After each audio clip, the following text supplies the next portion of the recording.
So guys, in this video, I'm going to show you the 3 main shallowing methods to get that club pitching behind you in a downswing so you can rotate freely and hit those awesome golf shots. So the first one here, trail shoulder, external rotation. So in layman's terms, having the right elbow start to move more in front of you in the downswing. You can see straight away, what does that do?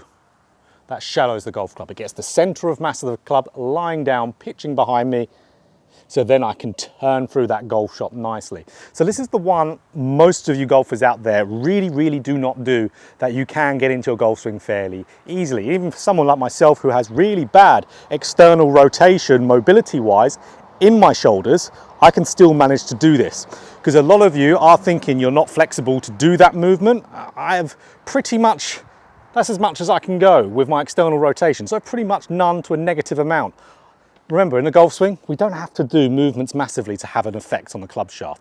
So if we can get this elbow moving more in front, we can get that shaft pitching, where I see more of you guys here having that right shoulder internally rotate, which is the elbow going more behind, which steepens that golf club. And then from there, you're either going to swing over the top or you're going to early extend to shallow it later. So my favorite drill to do this is with the Tour Striker Smart Ball, or really any ball that's around this size. Now, what we need to do with it, put it on, have it in your forearm. So have it here, because when it's right in between your forearms, let's say you do the opposite of what we want. So the internal shoulder rotation. So what is that? Elbow pointing more behind in transition. This is going to drop. So this will, by keeping it in your arms in the downswing, that will make sure that elbow's more coming inwards, which is that external shoulder rotation of the right shoulder.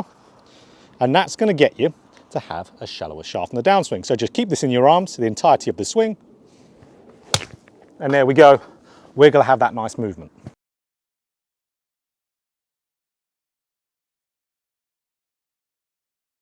So the second shallowing move here, and that is moving the left wrist into some flexion, or you could say bowing in transition here.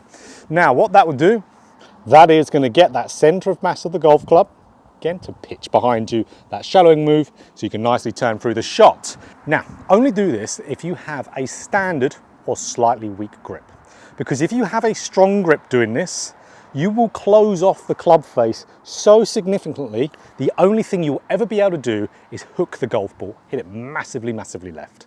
So that's where standard grip, slightly weak grip, because it has a closing effect on the club face, which is brilliant for your weak grip guys, because you're going to get that nice shallow and you're going to get a good club face squaring mechanism. For lots of you golfers struggling with an open face, this is a really good one. And again, I see more golfers do the opposite of this. I see golfers moving their lead wrist into more extension, or you could call it cupping in a downswing. We can, let's say it's dead neutral, flat at the top, moving it into some cupping. You can see straight away that club shaft steepens on you.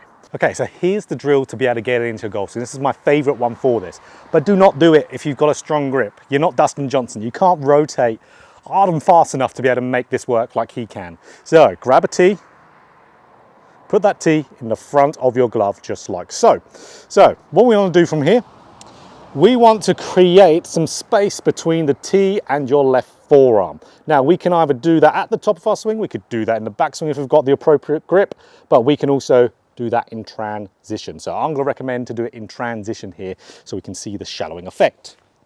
So creating that gap between forearm and tee is going to give you that shallowing move. Let's hit one here. For me, I've got the perfect grip for this, slightly weak, so it's going to square my club face at the same time.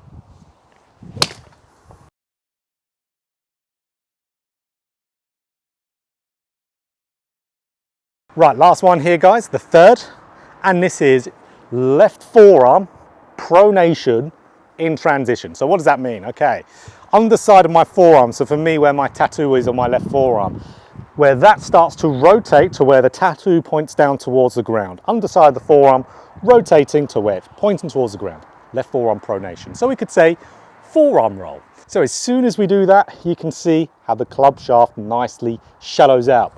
A lot of the guys who naturally shallow the club shaft, this is how they do it. Now, getting this movement into your golf swing is more to do with how your forearms actually move in the backswing to allow for this movement to happen.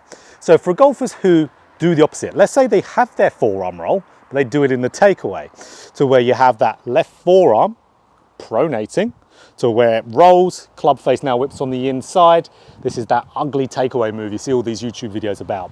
To where when they get up to the top of their swing, their left forearm has already rotated as much as it can in that direction. So what is it going to do now in the downswing? It's going to start to unwind in the other direction. So that's where we'll get that steepening move. We see so many players who have that movement where that club shaft will get very laid off from really early forearm pronation, and then from there their forearm unwinds in the other direction because it's a comfortable thing for the body to do. It doesn't want to be in that end range of motion, and then you can see club shaft will get steep. So for us to be able to do this is actually, in a positive way, a very natural move. If we have a good structure in our backswing with a good forearm movement, we're generally going to start doing this naturally, like a lot of the guys do. So we want to have, in that takeaway, that very neutral forearm movement, where you can see the tattoo, instead of pointing down towards the ground, it's pointing up towards the sky, so behind me into the sky. And then from there, again, we're having very minimal forearm rotation. So now, because I've got all this mobility at my disposal in my shoulder capsule there, now I can start to have this start to rotate. It's going to start to naturally pronate from the top of my swing into transition. Got to make sure though, light and loose grip pressure, because you can do what I just said with that takeaway nicely, not too much roll in that takeaway, get up to the top fine, but then if you're gripping it, let's say 8 out of 10 in grip pressure, you're not going to have that range of motion of that rotation start to happen of that forearm, or ultimately in your shoulder capsule there. So that's where grip tension has to be light. 3 out of 10 ideally. That's going to make it nice and able for you to be able to do this movement. Great drill to do for this is actually without a golf ball. You just need an alignment stick. Grab the alignment stick, pull up the left hand side of the shaft. Now what we do from here, again, we're encouraging good forearm movement ultimately. So if we're having nice passive forearm movements in that takeaway, this alignment stick here is going to start to slide down my lead side. And then once we get past the takeaway, it's going to start to detach from my side, start to point more down towards the ground. And up to the top, I'm going to see how it's either going to point dead behind me or slightly in front. And then from there, nice loose grip pressure and turn. You can see then how that stick is going to start to point more in front, and then I can just turn through the golf shot. So again, sliding it down my side, pointing towards the ground, and then as I'm turning down, nice light grip pressure, having this stick point in front. I'm very much exaggerating this, but that's what you've got to do with that drill to be able to get it into your actual golf swing. So let me do one free flowing here. So there we go.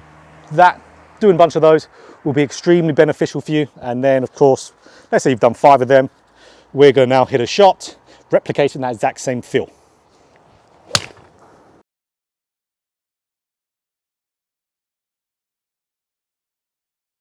So for all of you that have stuck around to the end of the video here, you're in luck, because I'm going to show you a 4th one. Even though I said 3 in the title, 3 at the beginning of the video, there's another one here, bonus one here.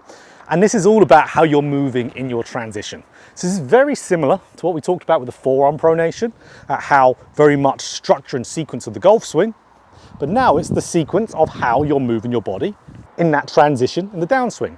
So if I'm someone here who is going to rotate my lower body and mid-torso in transition, and let my upper body and arms be passive and light and loose arms, you're going to see the club shaft shallowing. So this is your transition sequence. If we can nail this, a lot of the times we will have a bunch of good shallowing methods happen on their own. Quite often the first one we see, trail, shoulder, external rotation, will just happen.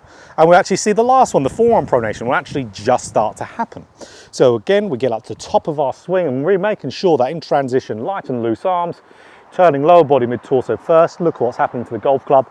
It's shallowing out.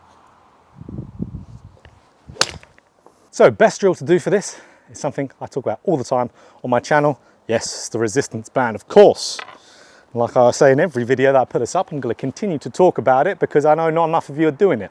And it is the most important drill, in my opinion, in the entire golf swing, is to master this. So what I'm doing here, gripping up to this resistance band up to an upright. Now, I can't move my upper body. Just can't happen. So now I'm forced to isolate my lower body and mid-torso movement in a transition downswing movement. If I can do enough of that, I'm going to get that move into my golf swing. So this is where I 100% know if you practice that, you will get that into your swing. So here we go. Let's say I've done a load of them. I'm gonna hit some shots. And there we go. I'm gonna hit much better golf shots that are shallower. That's gonna help me turn. Gonna make golf way, way easier. So if you enjoyed this video, click that like button. If you want more golf instruction just like this, hit the subscribe button, hit the bell button too to be notified every time I put out a video. So 3 and 1 bonus shallowing methods. If you can even implement one of them, you're gonna be a much better golfer for it.